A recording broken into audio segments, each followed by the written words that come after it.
D G I S P R کی بیان کے بعد پی ٹی آئی کا بڑا رد عمل سامنے آ گیا، جس کے بارے میں ہم آپ کو بتائیں گے۔ اگر آپ نے ابھی تک میرے چینل کو سبسکرائب نہیں کیا تو میرے چینل کو سبسکرائب کر لیں تاکہ تمام نئی اپڈیٹ بر وقت آپ کو ملتی رہیں۔ یا کا نابود و یا کا نستعین۔ آج D G I S P R کی پریس کانفرنس میں 9 مئی 26 تاریخ کرم ایجنسی اور بہت سے ایشوز پہ بات ہوئی ہے جن کا جواب دینا بہت ضروری ہے۔ انصاف مکمل شفافیت کا متقاضی ہے اور ریاست روایتی طرز عمل سے بالا تر ہو کر انصاف کے قیام کی پابند ہے۔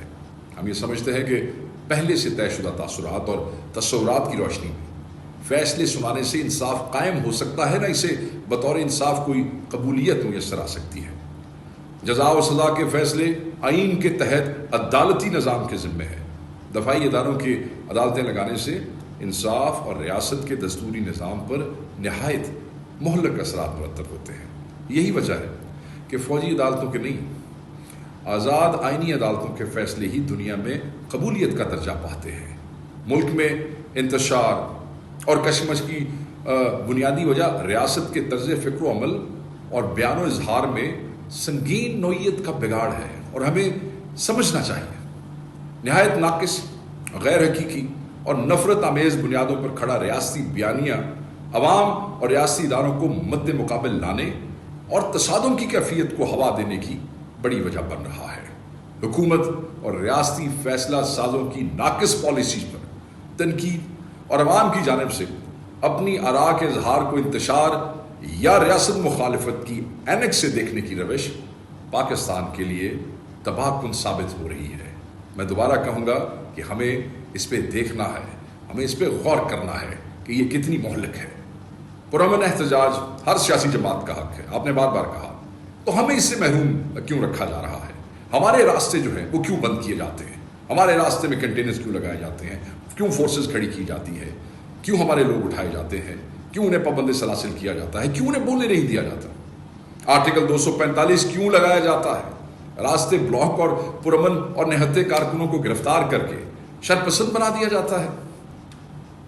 کروڑوں پاکستانی اپنے شعور اور معلومات کی روشنی میں میڈیا اور سوشل میڈیا پر ایک جدید اور خودکار نظام کے تحت قومی مباحث میں حصہ لیتے ہیں۔ اور کیا کہا جاتا ہے کہ تنقیدی آراء کو حملے اور دشمنی کا جامہ پہنا کر ریاست کا اپنے عوام پر اندھی ریاستی طاقت سے چڑھ دوڑنا تصادم کو ہوا دیتا ہے اور ملک میں لاقانونیت کے کلچر کو پختہ کرتا ہے۔ جس پولیس کو آج اس کام کے لیے استعمال کیا جا رہا ہے وہ اس کا بہانہ کر کے پتہ نہیں اور کیا کیا کچھ کرتے ہیں۔ ہر پاکستانی شہری محب وطن ہے اور اپنے ضمیر اور عقل کی روشنی میں کسی سیاسی جماعت کے ساتھ وابستگی کا اپنا آئینی حق استعمال کر سکتا ہے۔ یہ حق ہمیں آئین نے دیا ہے۔ ملک کی مقبول ترین سیاسی جماعت اور اس کی زیر اطاعت قیادت کے خلاف انتقامی روش ترک کر کے آئین و قانون کو بالادست تسلیم کر لیا جائے تو حالات تیزی سے بہتری کی جانب گامزن ہوں گے۔ 9 مئی کا معاملہ اس پر پریس کانفرنسز، تند و تیز بیانات یا دھونس و دھمکیوں سے نہیں، حقیقی شواہد بشمول سی سی ٹی وی فوٹیجز کی بنیاد پر اعلیٰ سطحی آزادانہ عدالتی تحقیقات سے ہی حل ہو سکتا ہے۔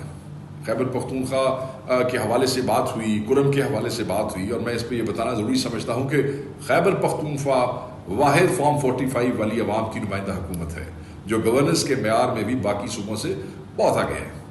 پختونخوا سب سے پہلے آئی ایم ایف کے اہداف کو مکمل کر چکا ہے، اس کے پاس کیش سرپلس ہے، ریونیو میں 44% کا اضافہ ہوا ہے، بلکہ جو ترقیاتی اخراجات ہیں وہ پچھلے کئی سالوں سے اس میں 60% کا اضافہ ہوا ہے۔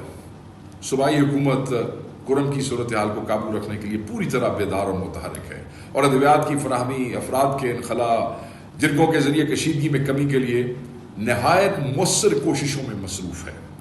کرم کے عوام ممکنہ سرحدی خطرات کے پیش نظر اسلحہ جمع کروانے سے گریزاں ہیں، جبکہ ماضی میں اسی علاقے کو آپریشن کے ذریعے کلیئر بھی کروایا گیا تھا۔ صوبائی حکومت اپنی کیپیسٹی میں جو کر سکتی ہے وہ کر رہی ہے۔